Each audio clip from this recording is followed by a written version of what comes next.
बोकारो के तीरंदाज दीपक सवैया घर परिवार की आर्थिक समस्या को दूर करने के लिए पिछले कोरोना से ही दिहाड़ी मजदूर का काम कर रहा है। जी हां, आपको बता दें कि पिता के नहीं होने पर मां घर में ही किराना की दुकान चलाती है और सुबह सुबह चाय बेचने का भी काम करती है, जो अब चलती भी नहीं है क्योंकि पहले दुकान कम हुआ करती थी, लेकिन अब घर घर दुकान खुल गई है।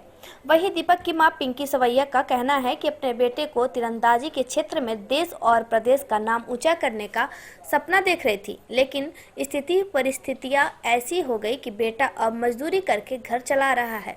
वहीं उनका कहना है कि सरकार को इस ओर ध्यान देना चाहिए ताकि बच्चे का भविष्य संवर सके।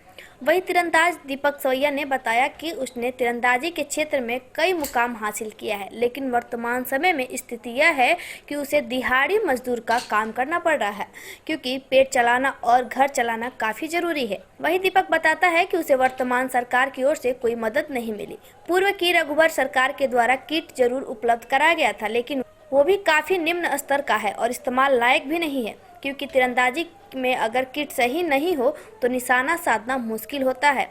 वही दीपक ने बताया कि बोकारो फाउंडेशन ट्रस्ट के द्वारा उसे गोद भी लिया गया था। उस दौरान बड़ी बड़ी बातें भी कही गई थी, लेकिन खेल सहित पढ़ाई सभी व्यवस्था ट्रस्ट करेगा, लेकिन सिर्फ 1 ही महीने का खर्च दिया।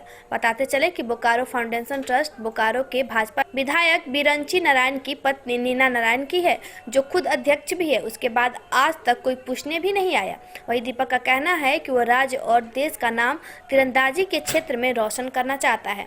दीपक ने राज्य सरकार से बोकारो में अभ्यास के लिए बेहतर ग्राउंड और सरकारी नौकरी सहित अन्य सहायता की भी मांग की है। सर, हम सरकार से तो यही मांग करेंगे कि सर हमको सुविधा दे सर, और हम झारखंड ही नहीं, हम देश का नाम रोशन करना चाहते हैं।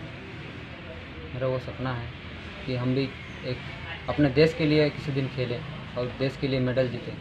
पेट पालने के लिए सर रोज़गार करना पड़ेगा। सर अब खेलें कि हम पेट पालें, मजदूरी करें, समझ में नहीं आता सर। और अभी मेरी कोच आई थी, एंजला मैम, वो भी आई थी। वो अभी हमसे मिली, वो मेरे को कॉल की कहाँ है, तो हम बोले कि मैम यहाँ हम काम कर रहे हैं। तो अभी यहीं पर मेरे से मिलने आई और बोली कि हम तुम्हारा जो भी तुम्हारा असुविधा है, सब हम सुविधा तुमको देंगे। जो भी तुमको ये काम नहीं करना है, जितना हम कर सकते हैं करें।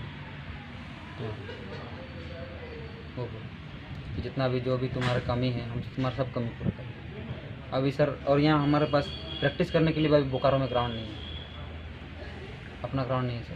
अपना ग्राउंड नहीं है। किट है आपके पास? किट है सर। किट एक बार दिया था रघुवर दास सर, जब मुख्यमंत्री थे उस समय उन्होंने मुझे रांची में सम्मानित किया था, किट दिया था सर। तो वो किट भी है ना, किट सही नहीं है सर। तो हेमंत सरकार से कोई सहयोग नहीं मिला? नहीं, अभी तक तो नहीं सर। और वो सर जो किट मिला उसमें भी सही नहीं है। उसमें जो सर हम लोग का जो उम्र हिसाब से होता है ना सर, उम्र हिसाब से जो हम लोग यूज करते हैं, तो वो मेरे हिसाब से नहीं है। वो हमारे सीनियर प्लेयर है, जो बड़े बड़े सीनियर प्लेयर भैया लोग हैं, उन लोग का फाउंडेज वाला होता है। और कोई सामान जैसे कॉम्बिनेशन नहीं होता सर इसमें। हम लोग का पूरा गेम सर, हम लोग का ना टेक्निकल वाला गेम है। अगर एक टेक्निकल सर आपका ख़राब है ना, तो आप कुछ नहीं कर पाएंगे। वही प्रॉब्लम, हम उसको चेंज भी करना चाहें पर कोई सुनवाई नहीं सर, क्योंकि घर में अभी सर आर्थिक स्थिति की कमी है सर बहुत।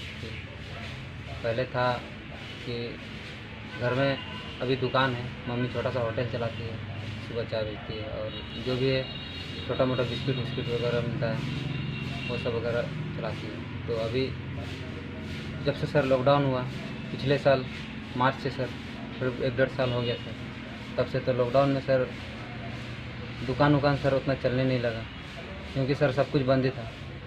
तो उसके कारण दुकान नहीं चलने लगा। तो सर फिर घर में खाने के लिए कुछ था नहीं, तो फिर सर मजबूरी में करना पड़ा सर। तो खेल में कहाँ तक आपने खेला है? सर खेल में हम नेशनल लेवल खेले हैं, जीते हैं, मेडल जीते हैं नेशनल लेवल। तो क्या सरकार की तरफ से कुछ आपको सुविधा नहीं दिया जा रहा है? सर सरकार की तरफ से तो सर सुविधा तो नहीं सर। बोकारो में एक ट्रस्ट है, बोकारो फाउंडेशन ट्रस्ट है, उसने मुझे गोद लिया गोद लिया, प्रेस पे आया, पेपर पे आया, पर कुछ मिला नहीं। ये बोला गोद लेंगे, एक महीना मेरे को बस 1 महीना का पैसा दिया। वो बोला कि मैं 1 साल तक का दूंगा पैसा, तुम्हारा पढ़ाई से लेकर खेल का खर्चा, सब चीज़ का खर्चा देंगे। तो लेकिन 1 ही महीना दिया, उसके बाद कुछ नहीं मिला। आपके घर में कौन कौन है? मेरे घर में सर अभी मम्मी है, फिर हम हैं और भैया है। मम्मी क्या करती है? मम्मी वही चाय बेचती है सुबह। आप सरकार से क्या मांग करते हैं? अभी तो सर हम तो बोलेंगे सर, खेलना भी चाहते हैं सर आगे, और एक बस खाने के लिए कुछ आर्थिक सुविधा है सर, नौकरी।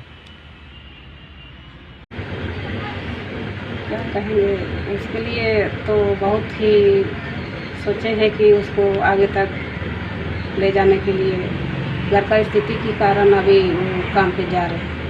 तबीयत खराब था मेरा बीच में, और दुकान भी लॉकडाउन होने के कारण कोई उपाय नहीं हुआ, इधर उधर से सब कोई बैठ गए, दुकान ज़्यादा इधर अगल बगल खोल दी। तो पहले जैसे दुकान नहीं चल रहा है, इसी के घर का स्थिति लेके लड़का काम में निकले हैं। तो क्या सरकार से कोई मदद नहीं मिलती है? नहीं सर, कुछ नहीं। सरकार से क्या मांग करते हैं आप? सरकार से तो मांग यही कर रहे हैं कि चलिए बेटा पढ़ो और आप अपना खेल कूद करके कुछ बनो, लेकिन मजबूरी ऐसे स्थिति आ गया तो क्या बताएं।